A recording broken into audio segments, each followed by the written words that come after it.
네, 안녕하십니까. 광주 전남권 뉴스입니다.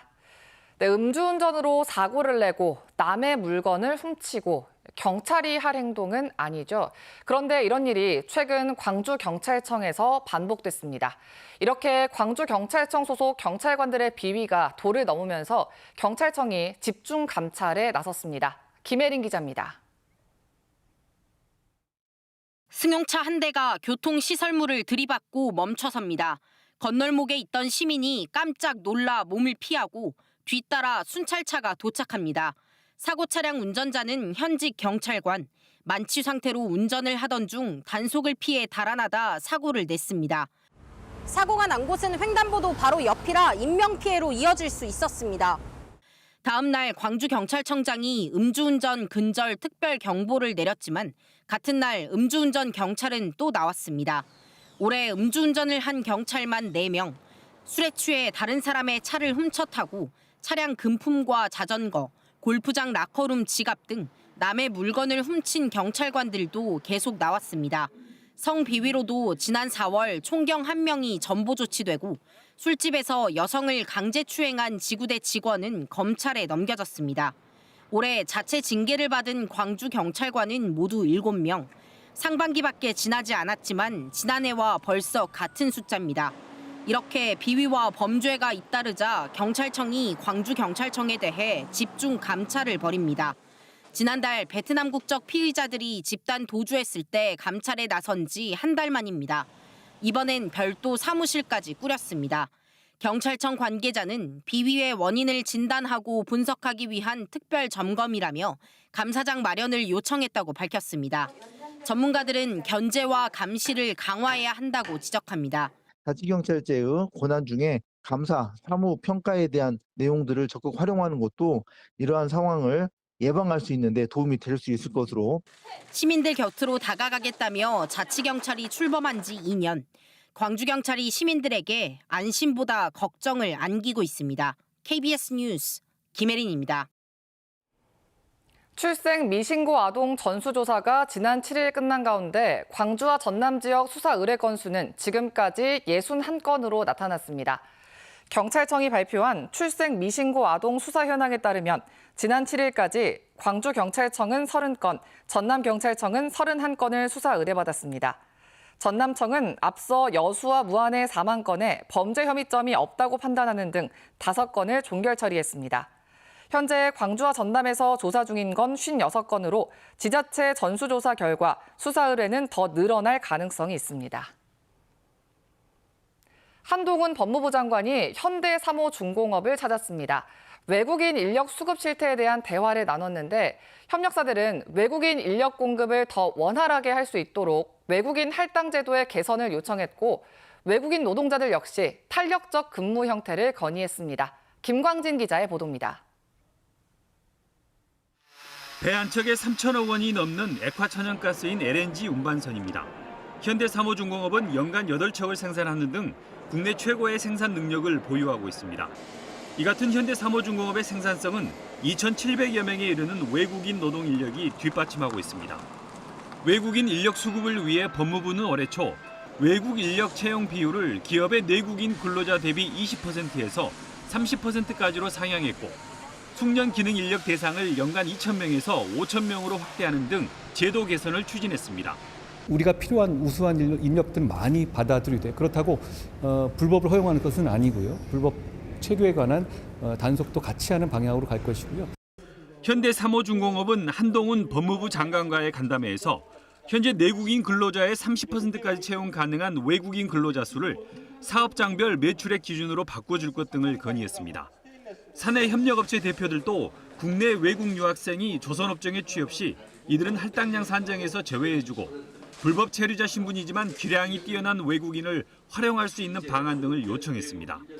올 연말까지 한 500명 정도의 인력들이 더 필요하기 때문에 좀 외국인들이 코토제 또 어떤 부분에서 잘 풀어질 수 있도록 지금 인력 수급이 가장 제일 중요하다 보고 있습니다. 핵심 인력인 외국인 노동자들도 한 장관에게 주 52시간을 벗어나 근로시간을 탄력적으로 적용할 수 있는 방안 마련이 필요하다고 건의했습니다. KBS 뉴스 김광진입니다. 지난 2월 발생한 광주 지역 대규모 단수 사태와 관련해 광주시 감사위원회가 허위 보고서 작성 등 15건의 위법 사항을 적발했습니다. 이에 따라 상수도 본부에 중징계 1명 등 22명에 대한 징계를 요구하고 일부 위법 사항은 수사 요청했습니다. 감사위가 공개한 감사 결과를 보면 광주 상수도 사업본부 안전점검 담당 공무원은 2021년 상반기에 정기 안전점검을 누락했고 지난해에는 정수지 통합 유출 밸브실 누수와 밸브 부식을 발견하고도 특이사항 없음이라고 보고한 것으로 밝혀졌습니다. 또 외부 업체에 맡긴 정밀 안전점검 용역 보고서는 과거의 보고서를 그대로 복제하거나 과업 지시서에 명시된 안전성 검토를 하지 않았는데도 상수도 본부가 이를 시정하지 않은 사실도 감사에서 드러났습니다. 광주 광산구 소촌 농공단지에 있는 전직 광주시장 아들 땅의 용도가 변경되는 과정에 특혜가 있었다는 의혹과 관련해 광주시가 실제 특혜 가능성이 있는 것으로 보고 있습니다. 강기정 광주시장은 어제 기자들과 만나 해당 토지 매입 절차와 용도 변경 심의위원회 운영이 적절했는지 등을 확인한 결과 의혹의 일부가 사실일 가능성이 있는 것으로 확인했다고 밝혔습니다. 강 시장은 다만 감사원의 감사가 진행될 예정인 점을 고려해 수사 의뢰는 당장 하지 않기로 했다고 덧붙였습니다. 고흥군이 한센병 환자들의 애환이 서린 소록도를 국가문화재의 사적으로 지정해달라고 문화재청에 신청했습니다. 하지만 소록도 소유주인 보건복지부는 병원의 기능을 유지하기 위해서 사적 범위와 관리 주체 등에 대한 논의가 필요하다는 입장인데요. 사적 지정까지 어려움이 예상됩니다. 정기훈 기자의 보도입니다. 일제강점기부터 한센병 환자들을 강제 격리했던 소록도입니다. 정관 절제 수술을 시행하고 숨진 환자도 해부했던 금시실. 한센병 수감자들을 수용하기 위해 지은 교도소. 이런 근대 문화유산을 보유한 소록도를 국가문화재로 지정하는 방안이 추진되고 있습니다. 고흥군이 지난해 3월 소록도 전체를 사적으로 지정해달라고 문화재청에 신청했습니다. 보존 가치는 충분하다고 생각합니다. 이렇게 의료에 대한 것, 그다음에 인권에 대한 것에 대해서는 충분히 가치가 있다고 생각하고요. 하지만 소록도 소유주인 보건복지부의 생각은 다릅니다. 복지부는 사적 지정에 동의하는지 묻는 문화재청에 지정 필요성은 공감한다면서도 병원 기능 유지를 위해 사적 지정 범위를 일부 지역으로 제한하자고 밝혔습니다. 또 사적지 관리와 예산 확보 등을 위해 관리 주체를 명확히 해야 한다면서 1년이 지나도록 동의 여부를 밝히지 않고 있습니다. 복지부 입장에서는 제일 중요하게 생각하는 게 한센인 치료에 대한 부분인데 그 부분이 먼저 계획이 수립되고 나서 나머지 부분들이 진행돼야 되는데 보건복지부는 소록도 기능 전환에 대해 연구 용역을 진행 중이라고 밝혀 사적 지정 동의까지는 최소 3년 이상 시일이 걸릴 것으로 예상됩니다. KBS 뉴스 정길훈입니다. 광양과 하동 일대에서 이루어지는 섬진강 제첩잡이 손틀어업이 국내 어업 분야 최초로 세계 중요 농업유산에 등재됐습니다.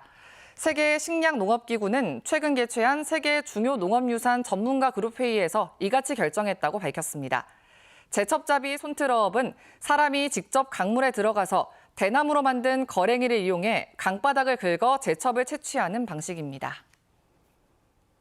본격적인 여름 휴가철을 맞아서 전라남도가 숲에서 휴가를 보낼 수 있는 이른바 숲캉스 관광지 4곳을 선정했습니다.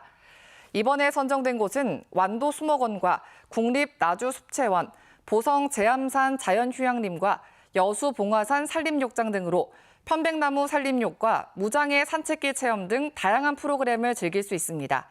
전남도는 숲에서 보내는 휴가를 통해 자연의 소중함과 치유의 시간을 느낄 수 있을 거라며 숲캉지 관광지를 홍보했습니다.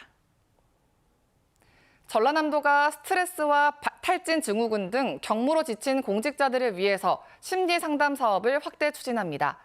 전남도는 청사 내에서 주 2회 운영하던 심리상담실을 주 3회로 확대하고 민간 전문병원 진료가 필요한 직원에게는 1인당 최대 30만 원의 심리상담 진료비를 지원한다고 밝혔습니다. 또 심리치료뿐 아니라 장시간 앉아서 근무하는 업무 특성을 반영해 신체 통증 전문가를 배치하는 등 피지컬 테라피 프로그램도 진행할 예정입니다.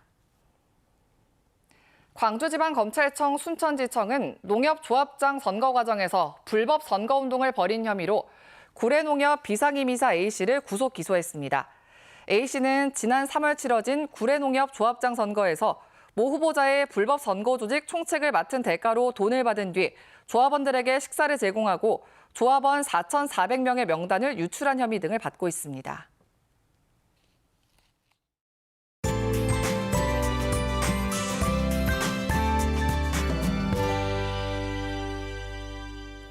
오늘 곳곳에 장맛비가 내리겠습니다. 서해 남부 해상에서 비구름이 유입되고 있는데요. 이미 흑산도와 홍도에는 호우주의보가 발효 중이고요.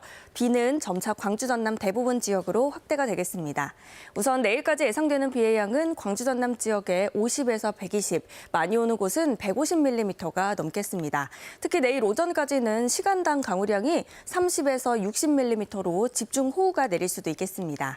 비가 내려도 더위는 여전하겠습니다. 광주와 전남의 6개 시군에는 폭염주의보가 발효 중인데요. 오늘도 낮 기온이 30도 안팎까지 올라 후텁지근하겠습니다.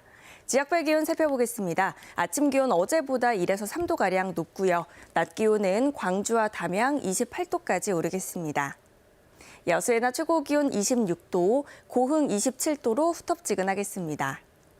목포의 한낮 기온 29도, 무안 28도, 완도 30도로 어제보다는 1에서 4도가량 낮겠습니다. 신안을 비롯한 도서 지역은 26도에서 27도가 예상됩니다. 바다의 물결은 서해 남부 먼바다에서 최고 3m로 높게 일겠습니다. 모레 비가 그친 뒤 토요일부터 다시 내리겠습니다. 날씨였습니다. 7월 11일 뉴스광장 마칩니다. 시청해주신 여러분 고맙습니다.